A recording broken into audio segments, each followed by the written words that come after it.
ఇక మహారాష్ట్రలోని స్కూళ్లలో హిందీ భాష బోధనకు వ్యతిరేకంగా శివసేన యూబీటీ చీఫ్ ఉద్ధవ్ ఠాక్రే ఆయన సోదరుడు మహారాష్ట్ర నవనిర్మాణ సేన చీఫ్ రాజ్ ఠాక్రే కలిసి పోరాడనున్నారు.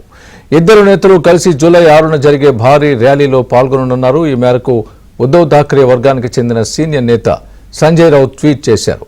మహారాష్ట్ర సీఎం దేవేంద్ర ఫడ్నవీస్ హోంమంత్రి అమిత్ షాను ట్యాగ్ చేస్తూ మరాఠీతో పాటు ఇంగ్లీష్లో ట్వీట్లు చేశారు. దీంతో చాలా కాలం తర్వాత ఠాక్రే సోదరులు కలిసి ఒకే కార్యక్రమంలో పాల్గొననుండడం సర్వత్రా ఇప్పుడు చర్చనీయాంశంగా మారింది.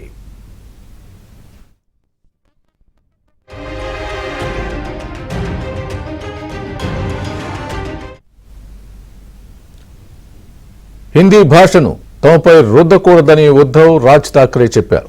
మరాఠీ భాష పరిరక్షణ కోసం ఎలాంటి పోరాటాలకైనా సిద్ధమని ఇరువురు స్పష్టం చేశారు. బీజేపీ భాష ఆధారంగా ప్రజలను విభజించాలని చూస్తోందని ఆరోపించారు. బలవంతంగా హిందీని రుద్దాలని చూస్తే తీవ్రంగా వ్యతిరేకిస్తామని స్పష్టం చేశారు.